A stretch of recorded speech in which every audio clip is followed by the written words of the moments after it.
오늘 하나님께서 우리에게 주신 말씀을 먼저 같이 보겠습니다. 오늘은 오랜만에 구약 성경을 같이 한번 보겠습니다. 구약 성경 예레미야서 2장 9절부터 13절까지 말씀을 같이 보도록 하겠습니다.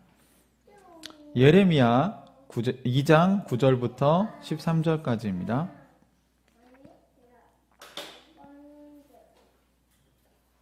네.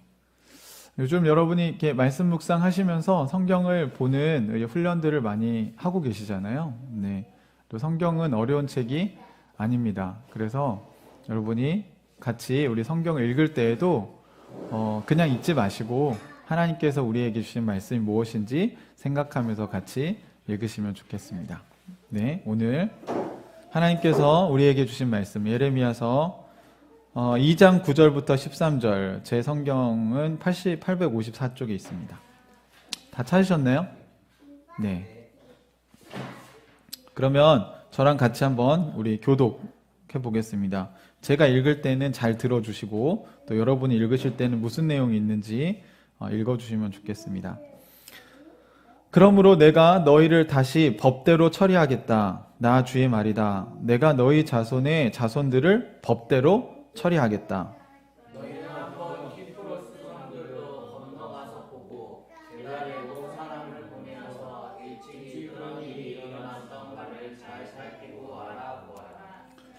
비록 신이라 할 수 없는 그런 신을 섬겨도 한 번 섬긴 신을 다른 신으로 바꾸는 민족은 그리 흔하지 않다. 그런데도 내 백성은 그들의 영광을 전혀 쓸데없는 것들과 바꾸어 버렸다. 하늘아 이것을 보고 너도 놀라고 떨다가 새파랗게 질려버렸다. 나 주의 말이다.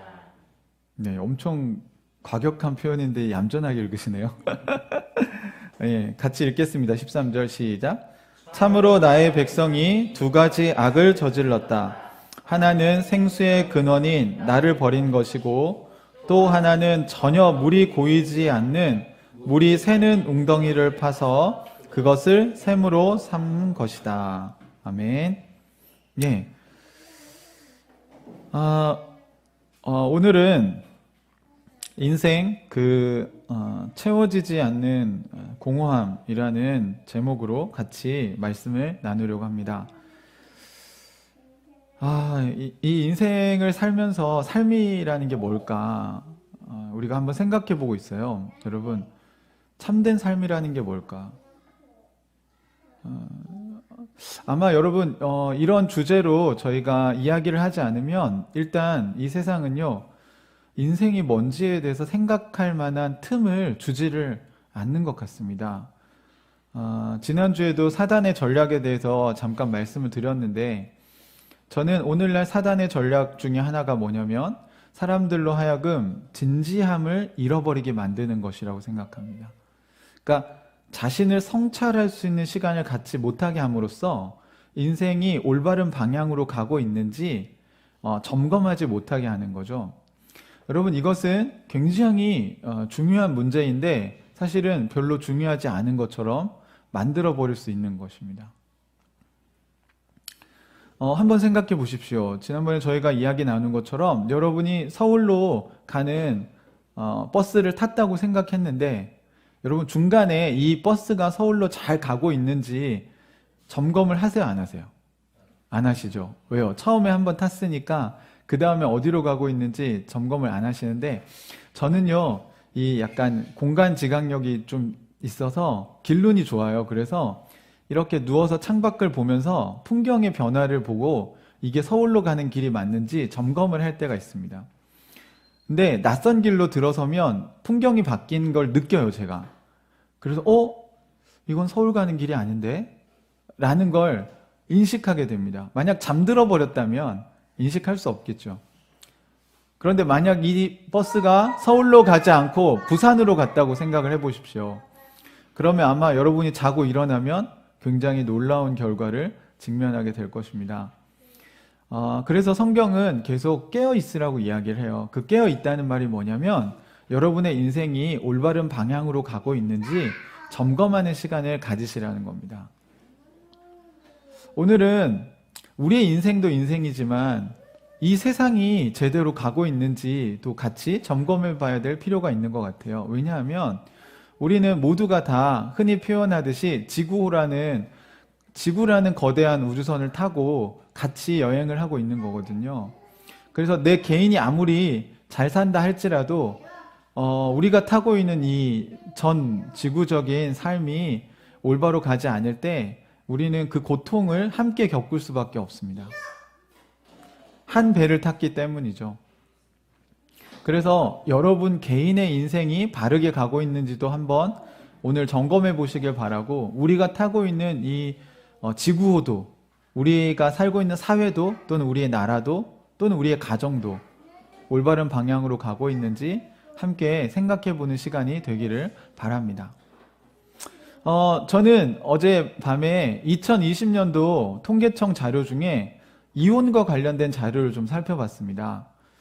왜냐하면 요즘에 이혼과 관련된 이슈 중에 떠오르는 게 뭐냐면 우리 엄마가 이혼하려고 해요 라고 얘기하는 기사를 제가 읽었기 때문입니다. 무슨 얘기냐면 흔히 말하는 황혼 이혼이라는 게 점점점 증가하고 있습니다. 이미 여러분이 잘 알고 계시겠지만 IMF 이후로요, 우리나라 이혼율이 굉장히 높아지기 시작했고요. 그 2004년쯤에 거의 피크를 찍었다가 지금은 보통 한 11만에서 12만 정도가 매년 이혼을 하고 있습니다. 그러면 결혼은 몇 쌍이 하냐? 2020년에 21만 정도가 결혼을 했어요. 네. 21만 명 결혼하면 12만 명이 이혼을 합니다. 50% 가까이 이혼을 하는 거죠. 이게 사실이라면 여러분 주변에는 그런 사람들이 없어서 안 와닿으시는지 모르겠지만, 이 말이 사실이라면 우리 한국 사회는 지금 결혼한 커플이 2커플 있으면 한 커플은 이혼을 한다는 거예요. 그런데 이 이혼하는 커플들 중에 이제 결혼 연차로 이걸 한번 통계를 내본 거예요.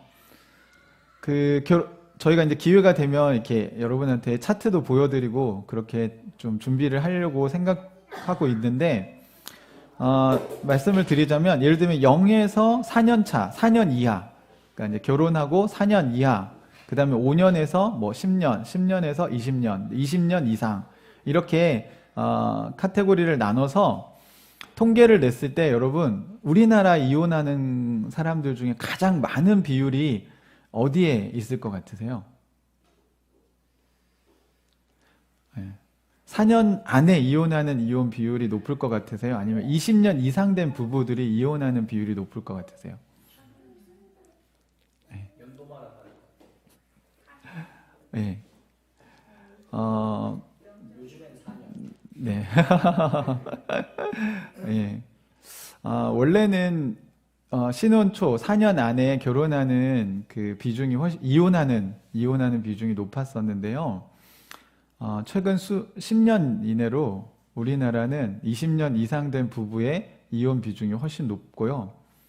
작년에는 한 34% 정도 됐는데 올해는 2020년 통계는 2019년에 34%였고, 자, 올해는 아직 통계가 안 나왔죠. 2020년 작년 통계로 37.2%로 1위를 차지했습니다. 다시 말하면 이혼하는 사람들의 거의 한 40%, 37% 이상이 20년 이상 같이 산 부부들입니다. 거기서 좀 더 자세히 들여다보면 20년을 또 이렇게 5년 단위로 쪼개서 20년에서 25년, 25년에서 30년, 30년 이상, 이렇게 하면 어디가 제일 높을 것 같으세요? 30년 이상이 또 높습니다. 놀랍죠, 여러분? 그러니까 이제 60대, 50대 후반 이런 분들의 이혼율이 높아지고 있어요. 저는 우리 한국 사회 전체가 지금 이렇게 가고 있다는 사실에 대해서 여러분이 아셔야 될 필요가 있는 것 같습니다. 그런데 여기서 오늘 제가 좀 여러분과 나누고 싶은 이야기는 뭐냐면, 여러분이 인생을 살아가면서 가장 믿고 의지하는 사람이 누구죠? 네. 여러분의 인생에서 관계에 가장 우선순위를 두고 여러분이 가장 많은 시간, 심지어 같이 살기까지 하면서 여러분이 의지하고 믿는 사람이 누굽니까? 여러분은 배우자잖아요. 심지어 여기 통계에 본다면 20년 이상 같이 살았다는 거예요. 그런데 여러분, 이 20년 동안 사실은 아마 대부분 아내들이 그럴 것 같은데, 아내들은 무슨 생각을 하는지 아세요? 이 통계대로 하면?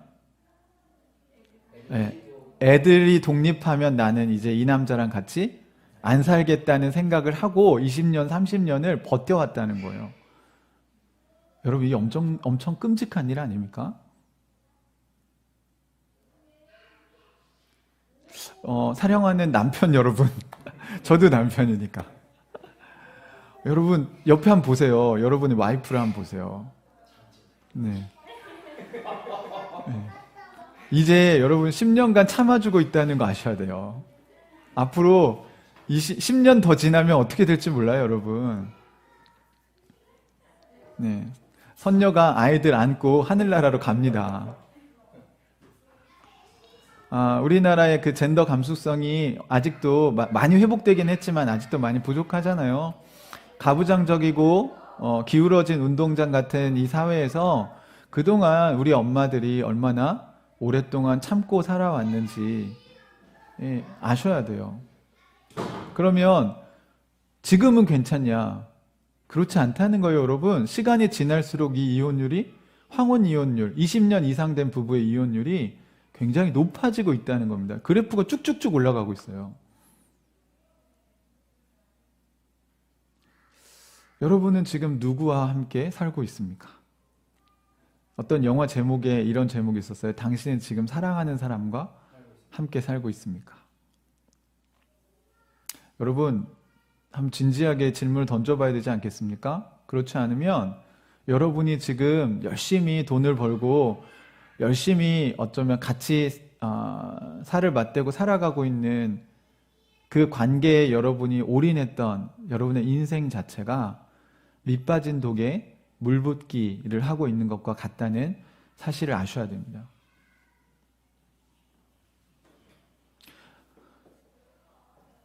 그뿐만 아니라 인생의 황혼기에 자신의 인생에 대한 후회와 절망에 빠진 사람들이 참 많아요.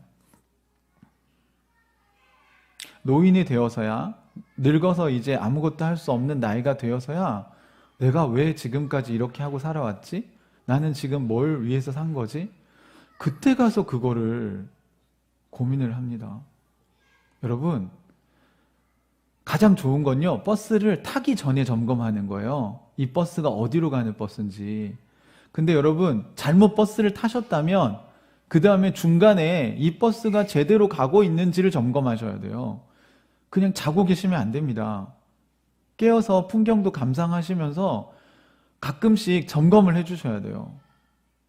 그리고 만약 이 버스가 잘못된 길로 가고 있다면 여러분 어떻게 하셔야 돼요? 빨리 그 인생에서 내리셔야 돼요. 그리고 올바른 방향을 향해서 차라리 여러분 걸어가시더라도, 그러니까 속도가 중요한 게 아니에요, 여러분.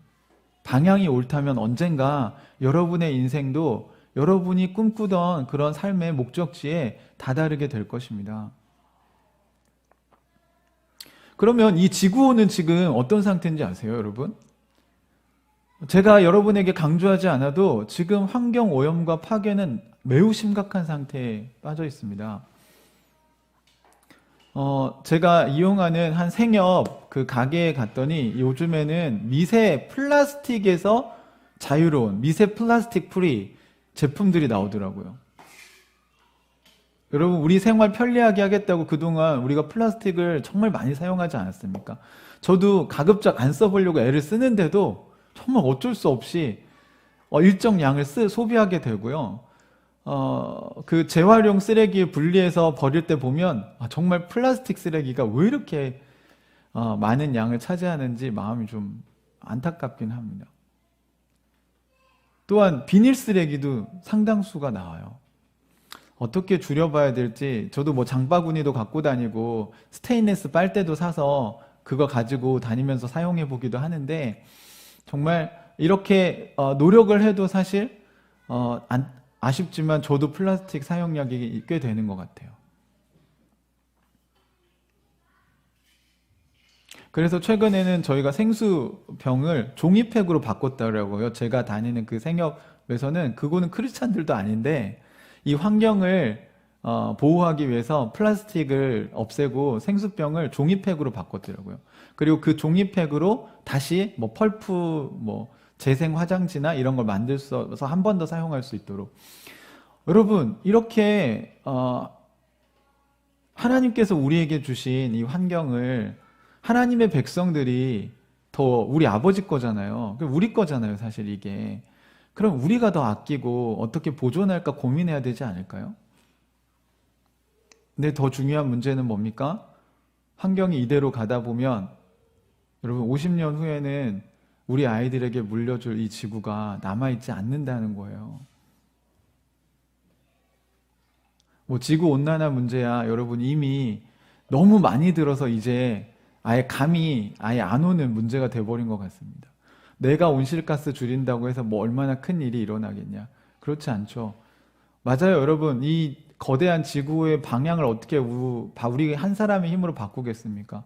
하지만 하나님 나라 백성들의 삶은 뭡니까? 내가 이 배의 큰 이 크루즈호를 다 방향을 바꿀 수 없을지라도 우리는 모여서 뭘 하는 거예요? 우리가 해야 될 최선을 다하는 것이죠. 제가 좋아하는 광고가 하나 있는데요. 음료수 아주 유명한 음료수 광고인데 환경 운동하시는 분들이 바다에 있는 쓰레기를 주워서 이렇게 다시 이렇게 바다에 있는 쓰레기들을 주워서 버리는 일을 하는데 그 광고의 인터뷰가 그거죠. 아니 두 분이 그렇게 열심히 하신다고 해서 뭐 바다가 얼마나 깨끗해지겠습니까? 뭐 오염되는 정도가 훨씬 더 심각한데 그 질문에 그 사람들이 이렇게 얘기하죠. 적어도 저희가 지나간 길은 깨끗해지지 않겠습니까?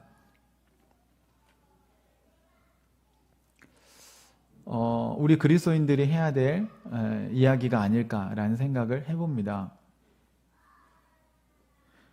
제가 최근에 본 통계 자료 중에 또 하나 저를 놀라게 한 것은 우리 전 세계 60억 인구가 지금 우리는 그렇지 않지만 기근에 시달리고 있는 거 아시죠?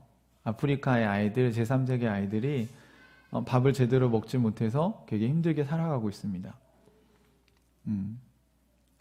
그런데 전 세계의 가장 부자들 1위부터 100위까지의 재산을 다 합치면요 어마어마하죠. 근데 그 100명이 가진 재산으로요 우리 전 지구적인 이 기아 대책의 문제를 해결할 수 있을 것 같으세요? 없을 것 같으세요? 네. 100명밖에 안 되는데 100명이 60억의 인구의 기아 문제를 해결한다고요? 여러분 놀라지 마십시오. 100명이 가진 재산으로 60억 인구의 이 기아 문제를 4번 해결할 수 있답니다. 한 번도 아니고. 여러분 우리 이렇게 끔찍한 세상에 살고 있어요. 여러분 이런 문제들을 이야기를 꺼내기 시작하면요 한도 끝도 없습니다.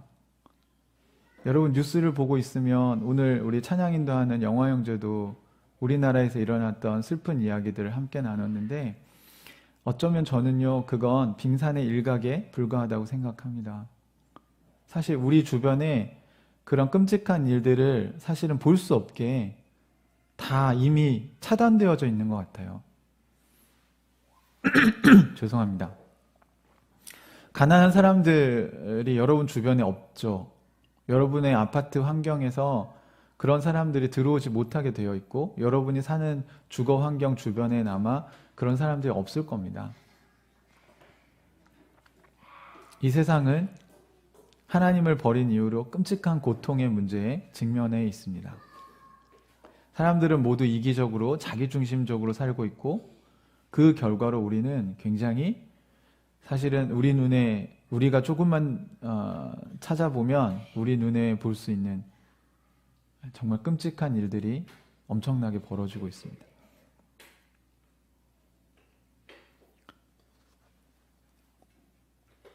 제가 여러분에게 오늘 설교 제목으로 던진 공허함은 그냥 나 외로워, 나 공허해 이런 이야기를 하고 싶은 게 아니에요.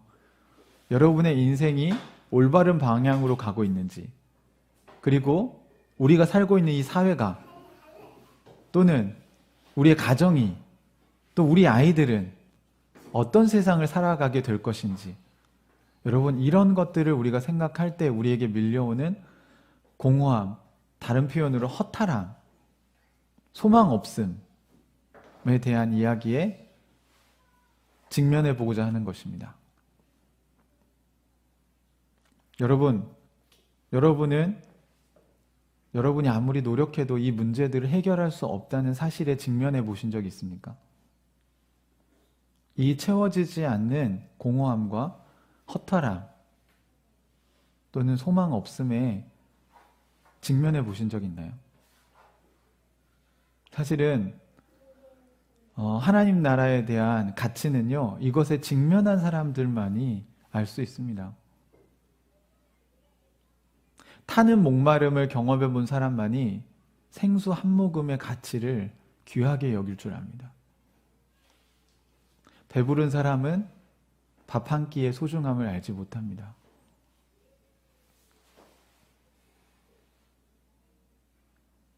여러분은 이런 세상 속에 살고 있다는 것을 인정하시나요? 그러면 도대체 왜 이런 세상이 만들어지게 된 것일까요? 오늘 예레미야 선지자는 이스라엘 사람들에게 그들이 왜 이런 고통과 심각한 문제에 직면하게 되었는지 그 원인에 대해서 이야기를 하고 있습니다. 처음부터 그러진 않았어요. 오늘 우리가 읽지 않았지만 2장의 좀 앞부분에 있는 상황을 한번 먼저 보겠습니다. 여러분, 저희가 성경을 읽을 때 이 성경에는 상황이 있다는 걸 늘 말씀드렸죠. 네, 이 처음에 어떤 상황이 있었는데 지금 우리가 읽은 상황이 벌어졌는지 같이 한번 살펴보려고 합니다.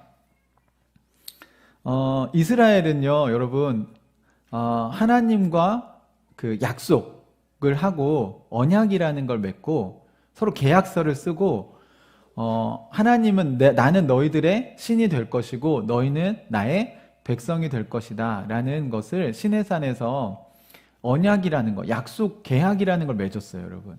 그러니까 계약서를 썼어요. 그래서 하나님은 그들을 버리지 않고 그들은 하나님을 떠나지 않을 것이다. 근데 조건이 뭐냐면 이거였어요. 내 말을 너희가 들으면 너희는 내 백성이 된다는 것이었습니다. 이스라엘 백성들은 그렇게 하겠다고 이야기를 했죠. 그 시절에 그들이 이집트를 탈출해서 노예에서 자유인으로 해방되어서 광야를 지날 때 그때 하나님은 성경은 그때를 신혼 생활이었다고 이야기해요. 결혼해서 이제 신혼 생활을 하는 시절. 2장 2절부터 3절에 있는 이야기를 같이 한번 우리 읽어보겠습니다. 여러분, 여기 이제 주님께서 나에게 말씀하실 때 나는 그 에레미야 선지자를 얘기하는 겁니다. 그러니까 에레미야 선지자를 통해서 이제 이 메시지가 이스라엘 백성들에게 전달되는 거죠. 그러면 먼저 에레미야 선지자가 주님께 이 말씀을 들었다는 거예요. 그래서 주님께서 나에게 말씀하셨다, 이렇게 시작을 합니다. 2절, 너는 가서 예루살렘 사람들이 들을 수 있게 이렇게 외쳐라. 그 메시지를 줬죠. 그 메시지의 내용을 한번 볼까요? 같이 읽어봅시다. 시작. 나 주가 말한다. 네가 젊은 시절에 얼마나 나에게 성실하였는지, 내가 신부 시절에 얼마나 나를 사랑하였는지, 저 광야에서 씨를 뿌리지 못하는 저 땅에서 내가 어떻게 나를 따랐는지 내가 잘 기억하고 있다.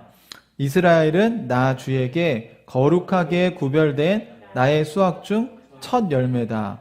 누구든지 그것을 가져다 먹으면 벌을 받고 재앙을 만났다. 나 주의 말이다.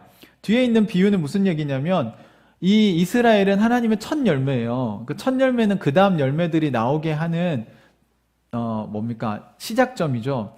그래서 이스라엘 백성이 열매를 맺고 그게 땅에 씨앗이 뿌려지면 그 다음에 그 열매들로 다른 나라들이 하나님께로 돌아오는 게 하나님의 원래 오리지널 플랜이었습니다. 원래 계획이었어요.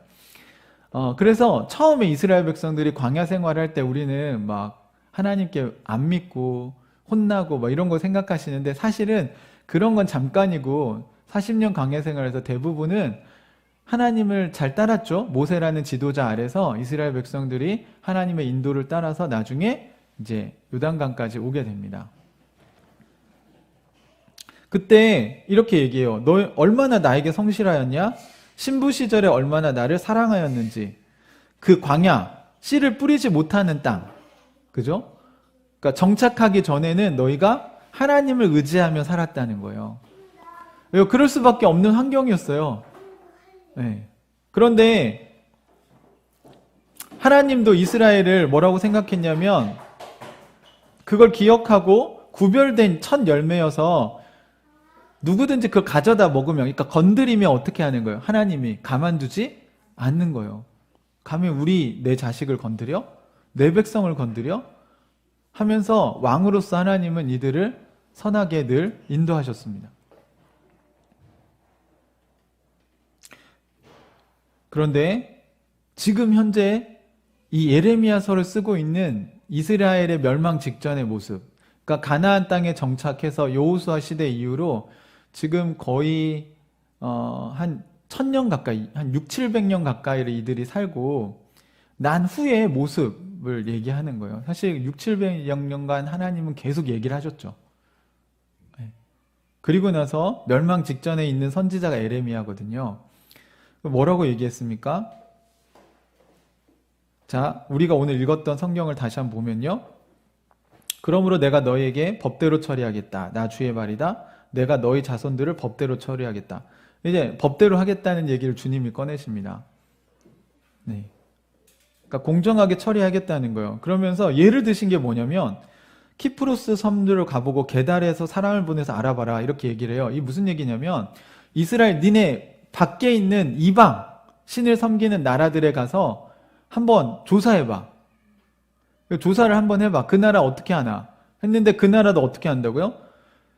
11절에 보면 비록 신이라고 할 수도 없는 그런 신을 섬겨도 무슨 얘기입니까? 그냥 달이 신이고 개구리가 신이고 파리가 신이고 메뚜기가 신이고 개가 신이고 막 이런 그런 나라, 이거 신이라고 할 수도 없는 것들을 신이라고 섬기는 그 나라들도요, 한 번 섬긴 신을 다른 신으로 바꾸는 민족은 그리 흔하지 않다라고 얘기합니다. 예, 여러분, 그렇지 흔하지 않아요. 그런데도 뭐라고 얘기합니까? 내 백성은 그들의 영광은 누구예요? 하나님을 이야기하는 거겠죠. 예, 전혀 쓸데없는 것들과 바꾸어 버렸다. 라고 얘기합니다. 네, 저는 이 구절에서 하나님은 아직도 이스라엘 백성을 뭐라고 부르냐면 내 백성이라고 불러요. 내 신부, 내 자식들이라고 얘기합니다. 그런데 이들은 어떻게 해요? 아버지를 팔아먹었어요. 그러니까 아버지도 아닌 아버지, 예를 들면 이렇게 앵벌이 시키는 무슨 깡패 두목 같은 사람들, 또는 자기를 학대하는 고아원 원장 같은 사람들. 네, 모든 고아원 원장님은 그렇진 않지만 네, 아주 나쁜, 그러니까 아버지 같지도 않은 아버지가 아니죠 원래. 그냥 얘를 이용해 먹는데 거기 가서 뭐라고 해요? 그걸 아버지라고 섬기는 거예요. 그런 사람들을. 그러면서 하나님 정말 그를 아껴주고 사랑해주는 부모는 버려버렸다는 겁니다. 여러분, 이런 일을 보시면 어떠실 것 같으세요? 그래서 여러분 12절에 하도 기가 막혀서 하나님이 하늘을 보니까 하늘이 무슨 색이요? 파란색이요. 근데 하늘아 이것을 보고 너도 놀라고 떨다가 새파랗게 질려버려라. 하늘이 새파랗게 질릴 정도로 이 사람들의 행위가 너무 악하다는 거예요. 아니 아버지 하나님의 입장에서 볼 땐 이게 너무 이해가 안 된다는 겁니다. 자신들을 사랑해주고 보호해주고 자신들을 인도해주는 그 아버지는 어디다가 팔아먹어버리고 말도 안 듣고 신도 아닌 신에게 가서 그렇게 하고, 근데 옆에 신도 아닌 그 신을 섬기는 나라들도 신을 그렇게 쉽게 바꾸지 않는데 이스라엘 백성들은 어떻게 이렇게 할 수가 있냐고 얘기를 해요. 저는 오늘 한국 교회를 보면서 하나님이 이런 생각을 하시지 않을까 되게 두렵습니다. 저 푸른 하늘을 보면서 저는 항상 기분이 좋은데요. 왜냐하면 하나님의 사랑이 거기에 담겨 있다고 생각하는데 오늘 이 예레미야 선지자는 저 파란 하늘이 끔찍한 하늘이 되어버렸습니다. 하늘이 새파랗게 질린 거예요. 어쩜 너희는 하나님에 대해서 그렇게 인간이 악하게 살 수가 있냐.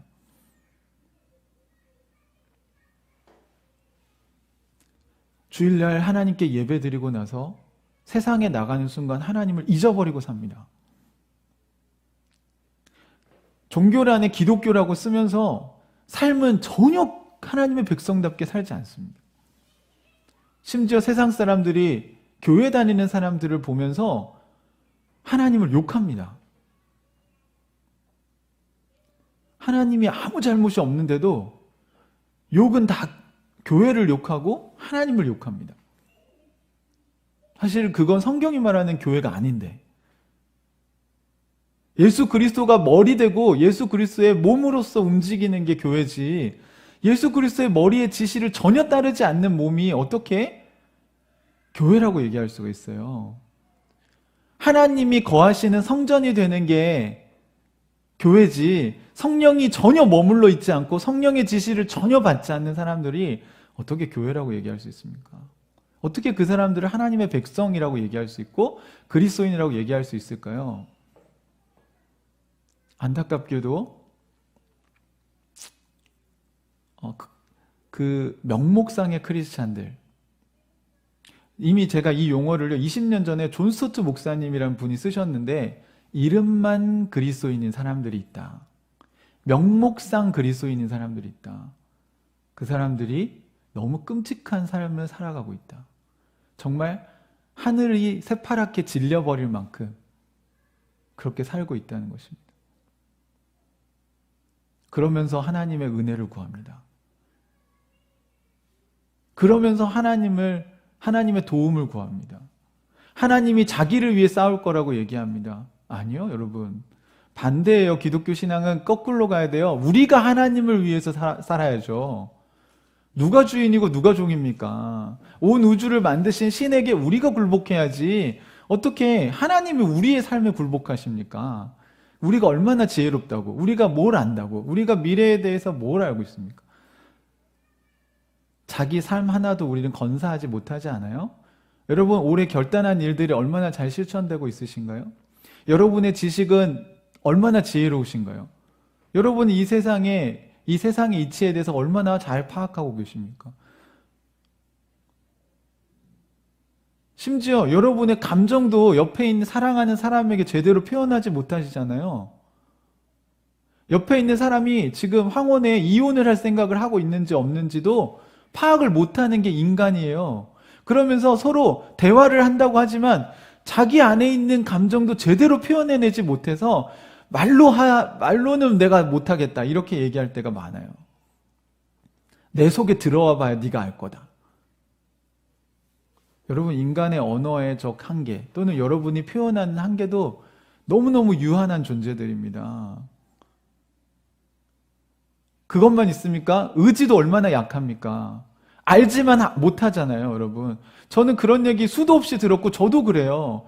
다 알아요. 다 안 돼요. 그거 다 믿는데요. 근데 아무도 행하지 않아요. 성경은 그걸 수도 없이 얘기하잖아요. 죽은 믿음이다. 주여 주여 하는 자마다 천국에 들어가는 게 아니다. 하나님 나라 백성이 아니야. 난 그들을 알지 못해. 예수님이 대놓고 얘기하셨잖아요. 여러분 이 성경 구절들을 모르십니까? 다 아시죠? 아는데 왜 안 행하십니까? 인간이 그렇게 의지가 약한 존재예요. 뿐만 아니라 근심과 염려와 마음 안에 있는 그 공허함과 외로움도 어떻게 감당을 못 해가지고 술 찾고 게임하고 영화 보고 음악 듣고 하나님이 우리에게 그런 것들을 누리라고 축복으로 주셨는데 우리는 그걸로 우리를 채우려고 해요.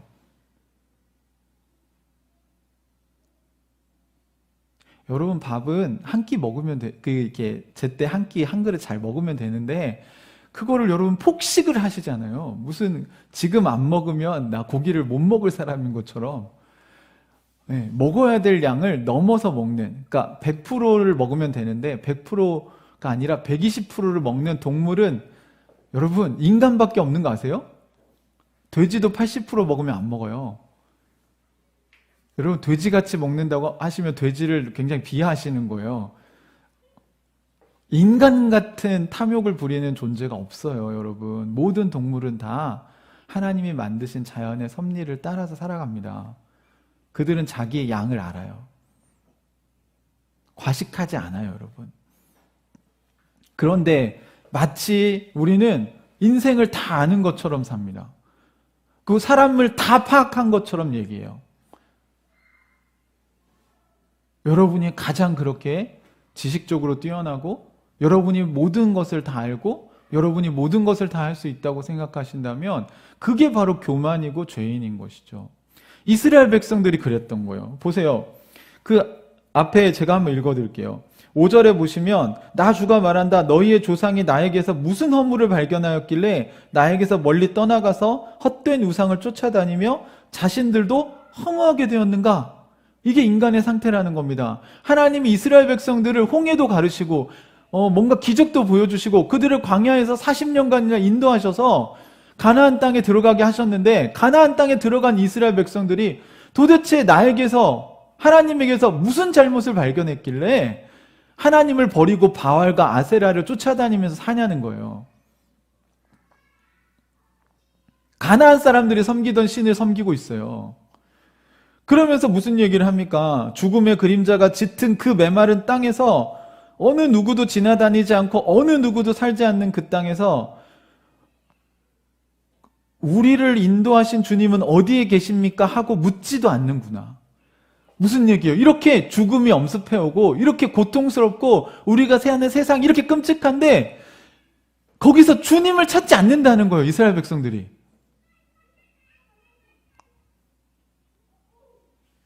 (7절도) 보시면 내가 너희에게 기름진 땅으로 인도해서 그 땅의 열매를 먹게 하였고 가장 좋은 것을 먹게 하였다는 거예요. 하나님은 가장 좋은 것으로 주셨어요. 그러나 너희는 들어오자마자, 여기 들어오자마자는 가나안 땅을 얘기하는 겁니다. 가나안 땅에 정착하자마자 내 땅을 더럽히고 내 재산을 부정하게 만들었다. 이렇게 얘기합니다.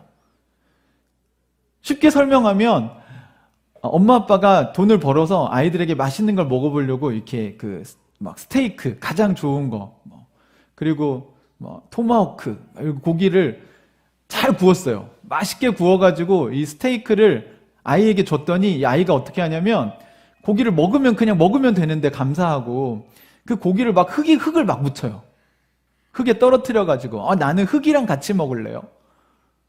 또 음식 쓰레기에서 상한 걸 막 갖고 와서 그걸 막 섞어요. 그래서 자기는 고기도 먹고 쓰레기도 먹겠다는 거예요.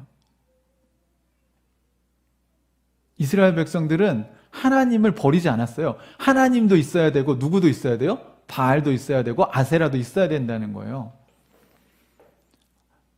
이게 얼마나 어리석은 사람들입니까? 그러면서도 본인들이 여러분 그 쓰레기 상한 것들과 섞어서 그 비싼 스테이크를 먹으면 어떻게 될까요? 네, 결국 배가 아프죠. 배가 아프니까 이제 누굴 욕하는지 아세요? 그 스테이크를 준 부모를 욕합니다. 아빠가 구워준 이 스테이크 먹고 내가 배탈이 났다고.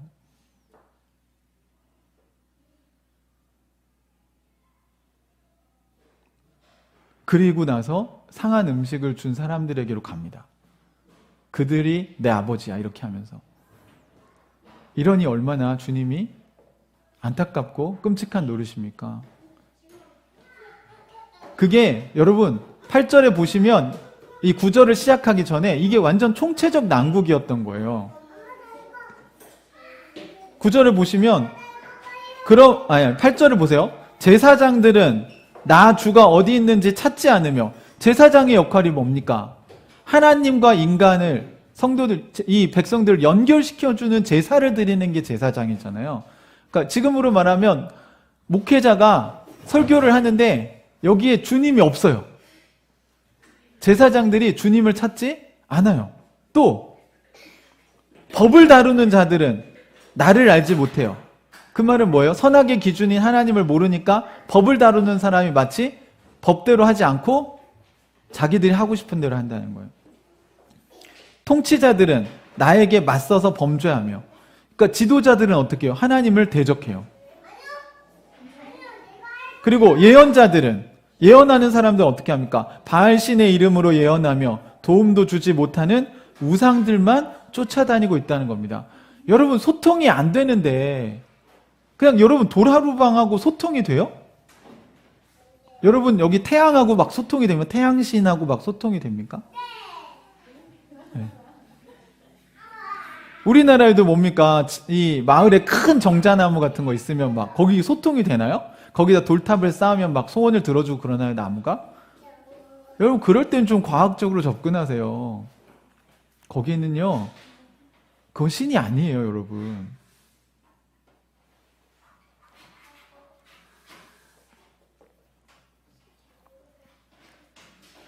아무 도움도 주지 못하는 것들을 의지해서 예언이라는 걸 예언자들이 하고 있습니다. 이스라엘 사회 자체가 다 망가져 있는 거예요.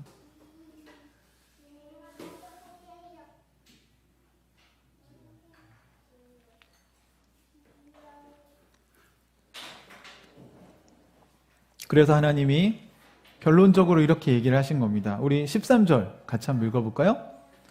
시작. 참으로 나의 백성이 두 가지 악을 저질렀다. 하나는 생수의 근원인 나를 버린 것이고 또 하나는 전혀 물이 고이지 않는 물이 새는 웅덩이를 파서 그것을 샘으로 삼은 것이다. 네, 이 두 번째 걸 자세히 설명했는데 하나는 생수의 근원인 나는 누구죠? 하나님을 버린 게 악이라고 얘기를 하는 거고요. 두 번째는 물을 가둘 수 없는 물이 새는 웅덩이, 예전에 우리 표현을 하면 터진 웅덩이를 팠다는 겁니다. 이제 영어로 성경에 보면 이게 broken cisterns라는 단어를 쓰는데요. 이 cisterns가 뭐냐면 이렇게 여러분 땅을 파서 물을 가두는, 옛날에는 그러니까, 그런 저수지 같은 물을 저장해 놓는 그런 공간을 이야기해요. 그런데 땅에는 두 종류가 있는데 여러분, 물이 이렇게 고여 있을 수 있는 땅이 있고요. 어떤 땅은 물이 자꾸 스며들어서 없어져요. 밑에 뭐 모래나 이렇게 이런 걸로 되어 있으면 물이 가두어지지가 않고요. 물이 계속 빠져나갑니다. 근데 사실 이 두 가지 악이라고 얘기를 했는데 여러분 한번 생각해 보십시오. 자, 하나는 생수의 근원이에요. 뭐가 생각나세요? 생수의 근원. 네, 생수를 이렇게 퍼가는 그 샘, 물이 퐁퐁퐁퐁, 콸콸콸콸, 생수가 나오는 샘이에요. 그럼 여러분 물을 가둘 필요가 있어요, 없어요? 가둘 필요도 없을 뿐만 아니라 거기서 나오는 물은 신선한 물이에요. 리빙 워터예요. 살아있는 물. 그래서 생수라고 부르잖아요. 여러분 그 물이 좋아요? 아니면 빗물 모아서 먹는 게 좋아요? 그런데 사람들은 생수의 근원이신 하나님은 버려버리고 뭘 팠다고요? 네. 웅덩이를 파갖고 거기다 물을 저장해서 먹겠다는 거예요. 여러분 이 물이 얼마나 깨끗할까요? 그 고여있는 물들이 시간이 지나면 얼마나 상하겠어요. 근데도 인간은 어떤 삶을 선택해요? 생수가 나오는 샘을 버리고 자기들이 우물 같은 걸 파가지고 거기서 물을 가둬서 먹겠다는 거예요. 여러분 이게 성경이 말하는 인생의 모습입니다. 그러니까 자신들의 인생에 생명을 줄 수 있는, 그리고 자신들의 인생을 살아계셔서 소통하면서 우리를 인도해 주실 수 있는 진짜 신은 버려버리고 우리의 인생을 만드신 그 생수와 같은 근원은 버려버리고 인간들이 스스로 파요. 여기 보면 자기들을 위해서 스스로 우물을 팠다고 나와요. 웅덩이를 스스로 파요. 그걸 좋아해, 인간들은. 애들도 키워보세요. 내가 할 거야 이렇게 하잖아요. 이거 내 거야. 엄마 아빠가 해주면 더 좋은데 굳이 그 스테이크를 자기가 내가 먹을 거야 하다가 어떻게 해요? 흙과 함께 먹죠. 그러면서도 여러분, 그러면 사실 요즘 아이들이 그 정도는 아니잖아요. 흙을 씻어서 먹으려고 하잖아요. 그 엄마 아빠가 도와줘야 되죠. 그렇죠? 근데 여기서 이스라엘 백성들은 어떻게 나간 거예요? 흙과 함께 먹더라도 내가 하고 싶은 대로 하겠다는 거예요. 여러분, 지금 여러분의 인생의 주인이 누굽니까? 여러분의 인생이 지금 생명을 향해서 가는 거 맞나요? 여러분의 인생엔 여러분의 영혼에 생수를 이렇게 날마다 생수를 공급해 주시는 근원 되신 하나님이 있나요? 그분과 소통하고 있습니까? 아니면 하나님 어디다 팔아버리고 그냥 예배만 드리고 내일부터 어떻게 뭘로 살아요? 내 생각으로 살아요. 내 힘으로 살아요. 내 경험으로 살아요. 그러다가 틀어지면 어떻게 해요? 누가 여러분에게 선지자를 보내서 야 그렇게 살면 안 돼 라고 지적받으면 어때요? 아 내버려둬 나는 이게 내 스타일이야. 내 마음대로 살 거야. 네, 그렇게 고집을 부립니다. 성경은 그 교만함을 도와줄 수 없다고 얘기하는 거예요. 여러분 제가 목회를 하면서 지금 사실 뭐 선교단체 사역부터 쭉 사람들을 목회적인 상담을 하고 신앙 상담을 하고 원투원을 하고 이렇게 하면 얼마나 많은 사람들을 제가 만났겠어요. 그들에게 제가 진리를 이야기하지 않겠습니까? 뭐 같이 저를 겪어보신 분들은 아시겠지만 제가 되게 단순해서 성경이 이렇게 말하면 그냥 그대로 얘기를 해요. 사실 돌려서 잘 얘기를 잘 못합니다. 근데 그렇게 얘기했을 때 어떤 사람은요, 아 그렇군요, 목사님 얘기하신 대로 한번 살아봐야겠네요 라고 얘기하는 사람이 있고요, 어떤 사람들은요 그 다음부터 안 만납니다. 제가 그런 친구들 많이 봤어요. 수련회 때마다 주강사 목사님들이 오시면 상담을 항상 신청하는 친구들이 있어요. 그래서 본인이 원하는 대답을 얻을 때까지, 그러니까 간사님이 아무리 얘기를 해줘도 안 들어요. 여러분 진짜 잘 그 사람의 삶을 잘하는 사람 누구예요? 같이 생활하고 있는 옆에 있는 사람이잖아요. 옆에 있는 사람의 얘기도 듣지 않는데 새로운 사람한테 얘기하는 이유는 뭘까요? 그 사람 모르니까. 자기가 한 얘기만 들을 거 아니에요. 그게 어떻게 제대로 처방이 내려질 수 있겠습니까, 여러분? 여러분의 삶을 감추시면 도와줄 수가 없어요.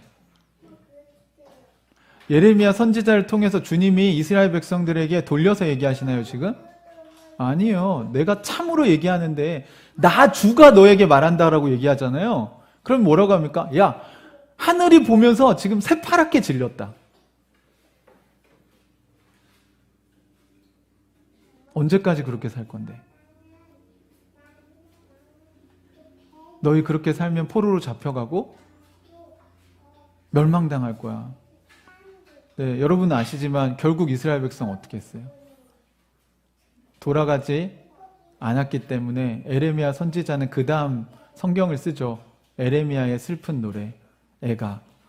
그 초토화된 예루살렘 도시, 전쟁으로 인해서 잿더미가 되어버리고 막 시체가 나뒹굴어서 정말 비참해진 그 예루살렘 거리를 걸으면서 매일매일 슬퍼서 눈물로 탄식하며 쓴 성경이 에레미야 애가입니다. 사랑하는 형제자매 여러분,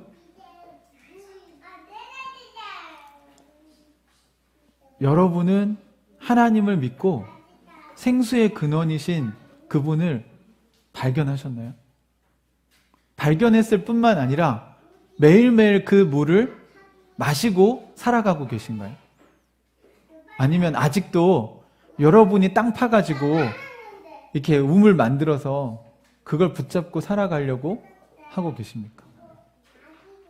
제가 오늘 여러분에게 사진을 하나 준비했어요. 네. 지금 영상으로 보시는 분들은 보이실 텐데, 한 남자가 깨어진 그 물병을, 도자기로 된 물병을 잡고 있습니다. 깨어진 물병을 갖고 있으니까 어떻게 돼요? 물이 전부 다 새 나가죠. 여러분 여기에 물을 아무리 열심히 담으려고 해봐야 담길까요? 안 담길까요? 담기지 않아요, 여러분. 여러분 안에 있는 공허함은 마치 이 깨어진 물병을 들고 있는 사람과 같습니다. 여러분이 열심히 노력해서 한번 담아 보십시오. 인간 스스로 열심히 노력한다고 해서 과연 이 깨어진 물병 안에 물을 담을 수 있는 것인지. 어쩌면 왕창 부었을 때 잠깐 그 안에 물이 담긴 것처럼 보이실지도 몰라요. 여러분 인생을 사시다가 여러분이 어떤 좋은 일을 경험하면 잠깐 인생이 살만해, 인생 괜찮아, 나 열심히 살았더니 이런 좋은 결과도 있네 라고 느끼는 날도 있으실지 몰라요. 그러나 시간이 지나보세요, 여러분. 부부관계 어때요? 연애할 때 좋으셨죠? 그런데 왜 20년이나 같이 살았는데 이혼합니까?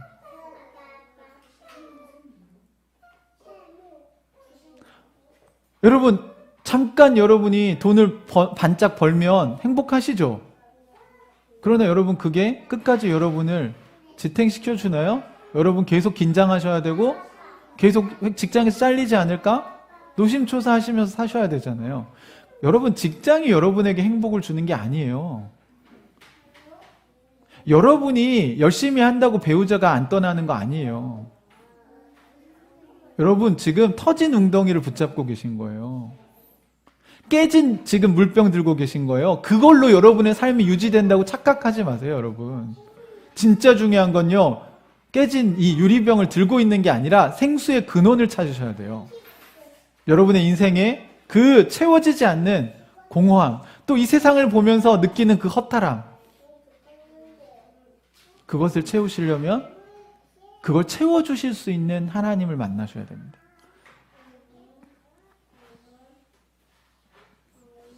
13절 이후에 14절에 하나님이 이스라엘 백성들에게 이렇게 도전하십니다. 한번 읽어보실래요? 14절 같이 시작. 이스라엘의 노예냐? 집에서 태어난 종이냐? 그런데 어찌하여 잡혀가서 원수들의 노예가 되었느냐? 여러분 원래는 이집트에 살 때 이들의 신분이 뭐였어요? 노예였어요. 히브리인이라는 말은, 여러분 히브리인은 먼지 구덩이에서 살아가는 사람들입니다. 그러니까 사회에서 가장 취약계층이었고 가장 힘이 없는 노예계층이었어요. 그 히브리 사람들을 불러다가 하나님이 뭘 만드셨어요? 이스라엘이란 나라를 세우시고 그 나라의 시민권, 국민이, 백성이 되게 하셨어요. 이제 그들은 노예입니까? 자유인입니까? 자유인으로 만들어주셨습니다. 생수의 근원 되신 하나님은 우리에게 생명수를 공급해 주셔서 우리를 진짜 인생의 자유를 채워주시려고 하신 거예요. 그런데 이거를 팔아버리고 다시 뭐가 됐다고요? 다시 노예로 돌아가고 있다요. 다시 노예로, 다시 돈의 노예로, 다시 사람의 노예로, 인정받고자 유행의 노예로. 이거 명품 없으면 내 인생이 불행해. 명품의 노예로. 갖가지 여러분들이 추구하는 것들의 노예가 되어가고 있습니다, 여러분. 지금도 하나님 나라 백성들을 향해서 주님이 이렇게 얘기하실 거예요. 너희가 노예냐? 너희가 돈의 종이냐? 왜 노예로 다시 살려고 그래? 너희가 왜 마귀의 노예로 살려고 그래? 왜 분별하지도 않고 자기 인생이 어디로 가고 있는지 살펴보지 않냐? 주변을 둘러보면 알 수 있지 않냐? 이 사회가 제대로 가고 있는지, 이 세상 사람들이 추구하는 그 물질이라고 하는 게 얼마나 추악한지. 결국 여러분 100명이 부를 소유하고 죽어가는 그 기근에 허덕이는 수많은 전 세계의 아이들의 죽음을 방치하고 있는 거 살인자들 아닙니까? 아니 100명이 가진 재산으로 4번이나 이 기근을 구할 수 있는데 왜 그들은 거기에 대한 책임감을 느끼지 못합니까?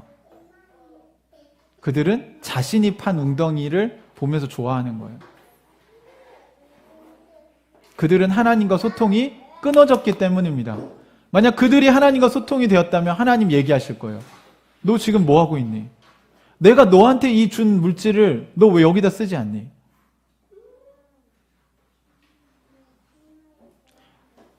이번 주에 제가 성경 공부하면서 한 형제랑 이 성경 구절에 대해서 나눴습니다. 두 주인을 섬기지 못할 것이다. 여러분, 하나님 나라 백성들은 주인이 2명이 아니에요. 한 분이세요. 돈은요, 주인이 아니에요. 돈은 우리가 컨트롤해야 될 대상이죠. 여러분, 돈을 다스리지 못하십니까?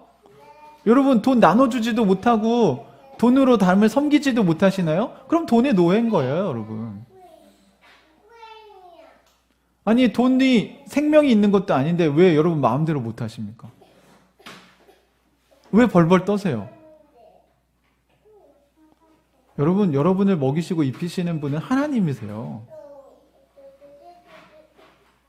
여러분, 돈은 있다가도 없는 거라고 얘기하지 않아요? 여러분, 그렇게 생각하십시오. 있을 때 같이 섬기고 누리고 없을 땐 도움을 받고 그럼 되는 거예요. 왜 우리가 그렇게 살지 못합니까? 하나님을 버렸기 때문에 그렇습니다. 그렇게 살아가는 사람들의 공동체가 없기 때문에 힘든 겁니다, 여러분. 사랑하는 형제자매 여러분, 언제까지 밑빠진 독에 물 붓기 하는 인생을 사시겠어요? 우리 크리스찬들 보니까 그 사사기라는 성경이 있어요. 사사기라는 성경에 보면 이 악순환의 고리가 나오죠. 하나님이 은혜 베풀어 주셔서 살만하면 어떻게 해요? 이제 또 내가 우물 파죠. 그래서 물이 없어져요. 목마르니까 어떻게 해요? 오, 하나님 나에게 물을 주십시오. 그리고 또 하나님이 이렇게 생수가 터지게 해줘요. 그럼 또 그 생수 버리고 또 어디 가서 우물 파고 있어요. 왜 이렇게 사십니까, 여러분? 기독교 신앙이 이런 겁니까? 왜 자꾸 생수의 근원을 버리고 은혜의 근원을 버리고 자꾸 어디서 자꾸 뭘 만드시려고 하세요, 여러분 스스로? 언제까지 그 악순환을 계속하실까요? 그게 아니고요. 우리는 생수의 근원을 가지고요. 거기서 물을 우리만 먹을 게 아니라 그 물을 떠서 나눠줄 수 있어요. 왜요? 그 물은 마르지 않아요. 여러분이 이렇게 물을 항아리에 가둬놨다고 생각하니까 이게 퍼주기 어려운 거예요. 왜? 퍼주면 없어지잖아. 내가 먹을 것도 부족한데, 우리 가족 먹을 것도 부족한데 이거 어떻게 나눠줘요? 하지만 여러분, 물이 콸콸콸콸 나오는, 그러니까 여러분이 안 나눠줘도요, 그 물은 계속 어떻게 해요? 흘러가서 강을 이루어요. 여러분이 안 나눠줘도 그 물은 계속 솟아나요. 여러분, 이런 하나님께서 주신 샘을 가진 사람들은 그거 어떻게 해요? 나눠줘요, 나눠줘. 어렵지 않습니다, 여러분.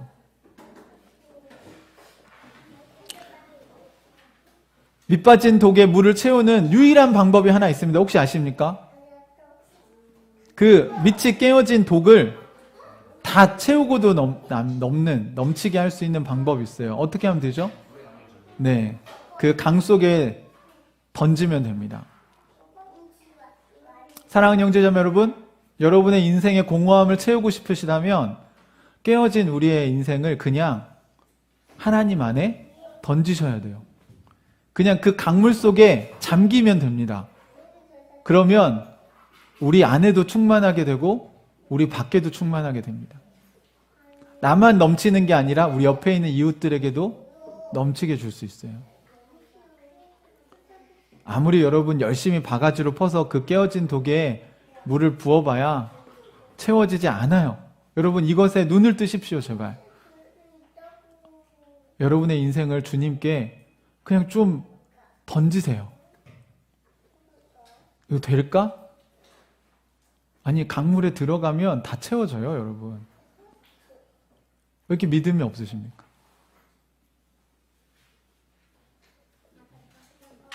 하나님의 은혜의 강물에 우리 자신을 던지는 것이 하나님의 은혜로 채워지는 방법입니다.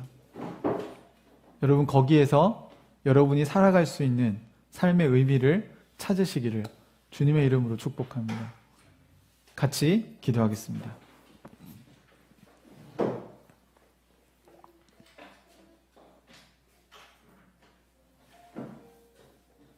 여러분, 깨어지지 않은 인생은 한 사람도 없습니다. 성경에서는 그걸 죄인이라고 표현을 하죠. 저는 깨어진 인생이라고 표현을 하고 싶습니다, 오늘은. 우린 모두 밑빠진 독입니다. 인정하십니까? 예, 거기서부터 시작하는 거예요. 이 세상은 밑빠진 독이에요. 여기에 여러분이 아무리 애를 쓰고 부어봐야 채워지지 않습니다. 어떻게 하면 된다고요? 우리가 다 주님의 품에 잠기면 됩니다. 이 시간 여러분의 인생이 어디로 가고 있는지 한번 주님 앞에서 점검해 보시면서 여러분의 인생을 다시 한번 주님께 던지셨으면 좋겠습니다. 지금 물 바깥으로 나와 있지 않으세요? 혹시 깨어진 독이 물에 들어갔다가 또 밖에 나와서 자기 스스로 물을 담아보려고 애쓰며 살고 계시지 않은가요? 그래서 공허하신 거예요. 그래서 채워지지 않는 허탈감이 있는 겁니다. 내가 먼저 주님의 물 속에 잠겨야 하고요. 또 이 세상도 그렇게 되기를 우리가 애써야 합니다. 이 시간 여러분의 인생을 하나님께 드리시기를 주님의 이름으로 축복합니다. 우리 같이 기도하는 시간 갖겠습니다. 같이 기도합시다.